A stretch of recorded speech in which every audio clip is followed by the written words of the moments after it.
Salut tout le monde, c'est Aude de Haute Couture et aujourd'hui on fait une vidéo qui s'inspire de mon vidéo le plus populaire ici sur la chaîne. Et oui, la vidéo de comment faire le plus beau coin possible atteint bientôt les 100 000 vues et j'en suis pas peu fière. Donc aujourd'hui on fait une vidéo qui s'inspire de ça, je vous montre comment faire un beau coin, oui, mais avec un biais. Et on va pouvoir partir ça maintenant.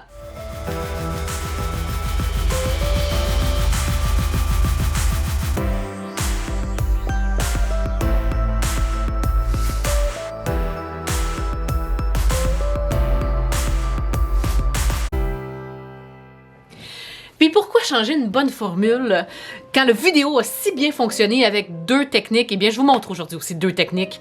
Une où est-ce qu'on met vraiment le paquet, où est-ce qu'on fait le coin vraiment parfait, et un où est-ce qu'on en fait une imitation plus rapide, mais aussi plus utile quand vient le temps de coudre des tissus plus épais.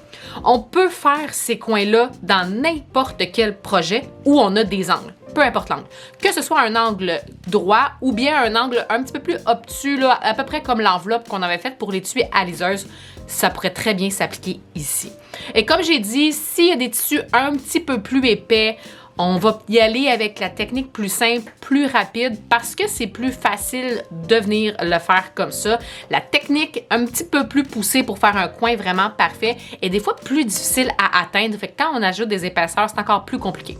Mais aujourd'hui, je vous montre dans un tissu des plus simples, la cotonnade avec du biais que j'ai moi-même fait de 1 demi-pouce. C'est un biais de double pli, donc c'est le biais qu'on va utiliser pour venir faire l'étui à liseuse, pour venir faire le napperon. C'est lui qui va venir vraiment faire des super de belles finitions, autant sur l'endroit que sur l'envers. Donc, on va pouvoir aller s'installer. J'ai un carré très simple pour pouvoir faire l'exemple d'aujourd'hui. On n'est même pas obligé de faire les 4 coins. Je veux seulement vous montrer la technique que vous allez pouvoir appliquer dans plusieurs projets. Je vous l'ai dit, un carré très simple. J'en ai coupé 2 en fait que j'ai placé envers contre envers. Comme si je voulais faire une petite finition. Je me dis ça peut peut-être être pratique. Ça va me faire un genre de petit mouchoir de poche peut-être. Et comme je disais là, le billet que j'avais fait pour faire le cadre courte pointe, j'avais des restants. Quoi de mieux pour vous faire un exemple aujourd'hui? Je vais également avoir besoin de mon précieux crayon marqueur. Idéalement, un qui part à la chaleur. Lui, il part à l'air, mais étant donné que je suis dans un test aujourd'hui, même si je presse par-dessus puis qu'il n'est pas complètement parti, c'est pas bébé grave, il ne devra pas tacher de toute façon. Mais sinon, il y a les bons vieux crayons friction qui fonctionnent.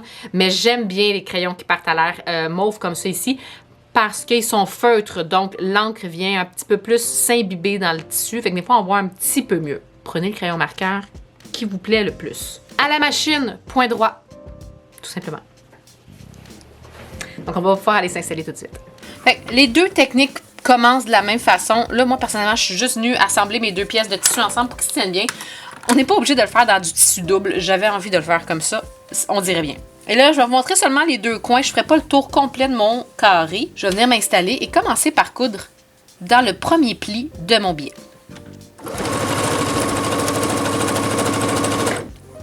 Avant, par exemple, d'être trop proche de mon coin, même que là, je suis quand même pas mal proche, je vais venir garder le tissu sur le bord que je suis en train de faire et le plier pour aller rejoindre l'autre côté où est-ce que je veux aller travailler. Je prends quand même mon temps pour bien placer et je pince entre mes doigts l'angle de 45 degrés qui vient se former de lui-même. En faisant cet angle-là, je vais être sûre d'être bien bord à bord, en bas et sur le côté.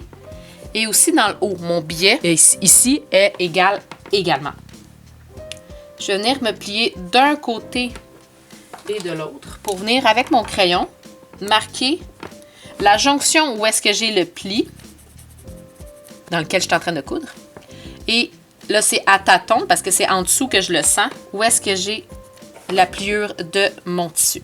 Et je vais vouloir venir coudre jusqu'ici. Avant de m'enlever, étant donné que je suis très bien placée, j'ai mon aiguille plantée, mais je vais lever mon pied et je vais venir me placer de la même façon, mais de l'autre bord, pour venir marquer de la même façon. Fait que j'ai marqué dans mon pli, dans lequel je vais aller coudre après, et où est-ce que j'ai le pli en dessous, que je suis capable de sentir avec mes doigts. Mais là, je vais bien évidemment commencer par coudre là où est-ce que je suis en train de coudre, mais je vais m'arrêter à la jonction de mes 2 marques.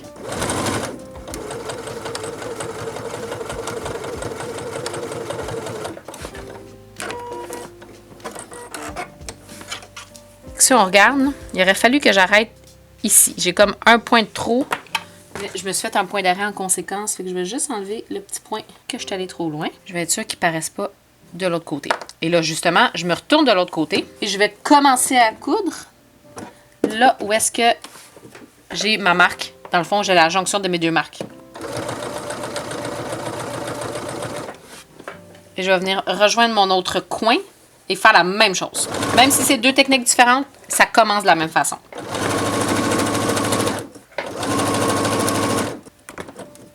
Je ne veux pas aller trop loin. Je vais venir faire la même chose. Donc, je viens me faire un point à la jonction de la pliure que je suis en train de faire. Où est-ce que je suis en train de coudre. Et la pliure qui est en dessous. Je vais venir faire la même chose de l'autre côté pour quand je vais venir coudre tantôt. Étant donné que je suis très bien placée. Et je vais venir coudre jusque là. Je me retourne et je commence là où j'ai mon point. Je vais couper mon excédent de billets parce que, comme je vous ai dit, je vais seulement vous montrer deux coins. Donc, j'ai mes deux coins qui ont commencé à être cousus. Le premier, très simple, je vais pouvoir le laisser comme ça. Je vais aller me presser par contre. Puis ensuite, quand on va être au fer, là, je vais pouvoir seulement me presser comme ça, venir me retourner comme ça. Et au même titre que quand je vous ai montré l'autre coin, là, on va pouvoir venir coudre comme ça ici. Bon, ça ne sera pas cousu ici. Mais c'est vraiment, vraiment pas grave. Et on va avoir un super de beau coin. Par contre, si on veut, on peut aller coudre. Je vais venir me retourner et m'assurer d'avoir le plus bel angle possible. Pas de l'autre côté, pour l'instant, juste ici. Et je vais venir me faire un point à mon angle, dans le haut, dans mon coin dans le fond. Juste ici. Là, j'ai un tissu foncé pour mon crayon, mais on le voit quand même au travers. Et quand je retourne complètement mon biais, on le voit même, étant donné que j'ai quand même beaucoup pressé et que c'est une cotonnade, on voit le petit pli ici, qui va jusqu'au point que je me suis fait. Donc, je vais venir me mettre à plat pour venir marquer cette ligne-là, comme c'est ici. Et je vais en profiter pour venir faire la même chose miroir de l'autre côté. Fait que je vais l'arrêter à la même place et rejoindre mon centre ici. Fait que je me retrouve dans mon tissu, sur mon tissu, à avoir une pointe. Et je vais aller la coudre, cette pointe-là. Je vais vous la montrer après avec le fil blanc, là, on va voir encore mieux. Parce que si moi, je vois bien la marque mauve, je ne sais pas si vous la voyez. Fait que je m'assure de commencer à la bonne place.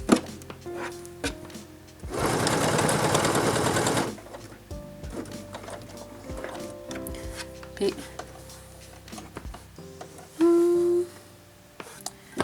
le dernier point, je vais le faire à la main parce que je veux piquer dedans, mais je vais vraiment sur le bord. Et ensuite, en m'assurant que je vais seulement piquer dans ce qu'il faut, je vais venir rejoindre mon autre point sans peser par-dessus, sans coudre par-dessus. Donc la voici ma pointe, comme ça ici. Avec mon ciseau, je vais venir cranter dans le haut, comme ça ici. Ça va être plus facile de venir me retourner. Je suis peut-être allée loin un peu. C'est quand même pas si pire, là, mais je devrais être à peut-être un 3-4 mm là, de ma pointe. Mais quand je vais venir me retourner, je vais avoir un beau coin cousu. Là, vous me voyez venir. On va les presser. Fait que là où est-ce que j'ai ma couture, je suis venue juste réduire un peu dans mes creux ici, là. Ça fait un petit W. Je vais venir me retourner et me presser. J'avoue que, règle générale, c'est rare que je presse pendant que je fais mon biais. Je finis juste par le retourner puis le faire. Mais les coins, on a besoin d'une précision supplémentaire. Fait que ça vaut la peine de venir presser. Fait qu'en ayant pressé juste un petit peu avant d'arriver à mon coin, je vais venir me placer pour recréer mon angle de 45. Mais c'est sûr, je vais venir le placer en dessous pour venir le cacher. Comme ça me fait... Oh, c'est chaud! Ça me fait un petit pressage, mais c'est sûr que c'est la couture qui va venir faire la belle finition. Ici, je vais venir me le ressortir comme il faut, c'est sûr. Je peux avoir un épingle peut-être pour me donner un petit coup de main, là, puis être sûr de bien ressortir ma pointe. Et on va se le dire qu'un fil vert aurait été plus judicieux, mais je voulais que vous voyez bien le contraste. J'ai un premier coin comme ça ici. De l'autre côté, je vais prendre soin de bien placer mon tissu, puis la pointe de ciseau peut être un outil utile. Juste comme ça, venir presser. Si ça s'est bien passé, on n'aura pas beaucoup de pressage à faire. Fait qu'on souhaite que ça se soit bien passé. Fait que je vais pouvoir aller faire ma dernière étape, qui va être de faire ma petite finition, ma couture. Fait que oui, je vais venir coudre le plus près du bord possible. Pas trop près du bord parce que je vais être capable de... que ça soit beau de l'autre côté aussi. Du moins le mieux que je peux. Habituellement, je m'arrange pour que... En ce moment, je travaille sur l'endroit de mon projet. Fait que si je fais bien ma surpiqûre, tout va être beau. Je vais augmenter un petit peu mon point. Déplacer mon aiguille. Wow! Mais je vais ralentir un petit peu ma vitesse parce que je sens que je vais m'emporter. J'essaie d'arriver pile à ma couture qui va venir faire office de jonction entre un côté et l'autre. Je vais venir repartir de l'autre côté. Je m'arrange ensuite pour venir vraiment bien placer le prochain coin. Mais étant donné qu'il n'a pas été cousu, il est un petit peu plus difficile à manœuvrer. Je peux avoir là, un découseur pour que je puisse tenir avec ma main gauche où est-ce que je m'en vais et où est-ce que je suis en train de coudre. Et le découseur va aussi me permettre de venir tenir le plus longtemps possible. Quasiment jusqu'à en dessous de mon pied. Mon billet bien en place.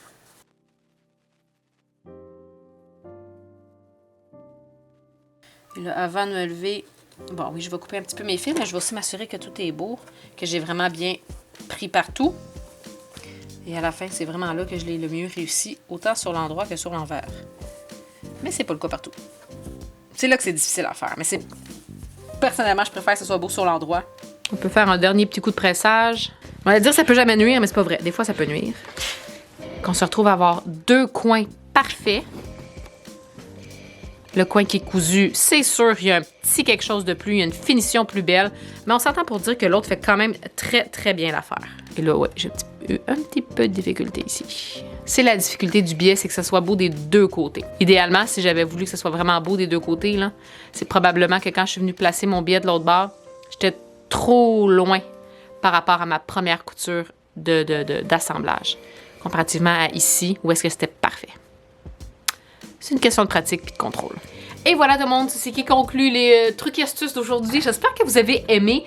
Honnêtement, je suis vraiment déçue de ne pas avoir fait cette vidéo-là d'avance, de l'avoir faite avant ça, d'avoir découvert aussi cette technique-là, parce que je vous cacherai pas que ça fait pas très longtemps que j'ai vu comment le faire. Mais honnêtement, ça vient vraiment tout changer. Le calendrier de l'Avent, je l'aurais tellement fait comme ça si je l'avais su, si j'avais connu cette technique-là. J'espère que la technique va vous être utile et que vous allez pouvoir l'appliquer dans tous vos projets où est-ce que vous avez du biais et des angles. Il y a quoi que ce soit comme d'habitude, n'hésitez pas à laisser questions, suggestions ou commentaires en dessous du vidéo, à cliquer j'aime si c'est du contenu que vous avez aimé et apprécié et à vous abonner si ce n'est pas déjà fait pour avoir toutes les prochaines notifications sur les futures vidéos, que ce soit comme aujourd'hui des trucs et astuces ou des tutoriels ou des coutures accompagnées ou les lives que je fais à tous les vendredis 10h. Sur ce tout le monde, je vous dis bonne couture et on se revoit très bientôt.